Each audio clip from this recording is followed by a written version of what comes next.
Shalom, greetings from Congregation Beth Evergreen. I'm Rabbi Jamie. Mora Ora. And we're here to do a brief video about the Passover Seder plate.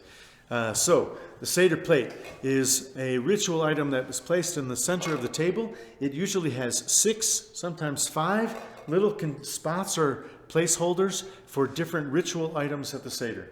So, here are the 6 items. First, we have a hard-boiled egg that's been broiled a little bit, burned a little bit on the end on the burner of the stove, and that's called betzah, or the egg represents new life and possibility, and also the offering.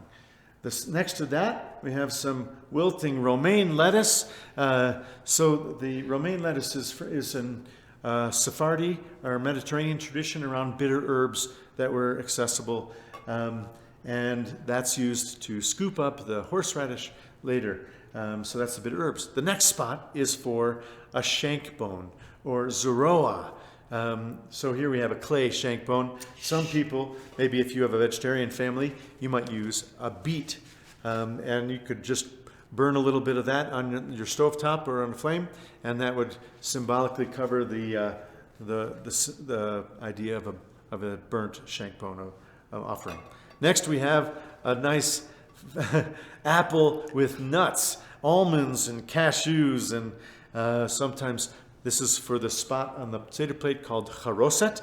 Charoset is a mixture of fruits and nuts and cinnamon and spices, and there's lots of wonderful recipes. And then finally we have a space for the horseradish. This is a horseradish root that usually grate up nice and bitter, spicy.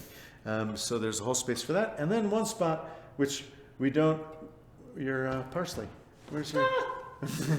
is the parsley, which we didn't put in here because we have our own homegrown parsley that the kids planted on Tu B'Shvat, which we're going to wait until Passover to harvest. Okay, so those are the 6 elements that go on the Seder plate. Once you have those in place, you'll be ready to show off your Passover table. Have a great Oh, we forgot. So what's the purpose of a Seder plate? The purpose of a Seder plate is to prompt dialogue and conversation between generations, between the older and the younger generation, to especially trigger some curiosity and questions from the youngsters. So it is very much within the spirit of the Seder plate to put some weird and quirky things on or near the Seder plate that get kids to say, wait, what's that orange doing on the Seder plate? Or why is there a beet on the Seder plate? Or what is that puppet doing there? Why is that guy so sad? See how many questions you can raise and conversations you can spark at your Seder table. Thank you very much. Have a great Seder.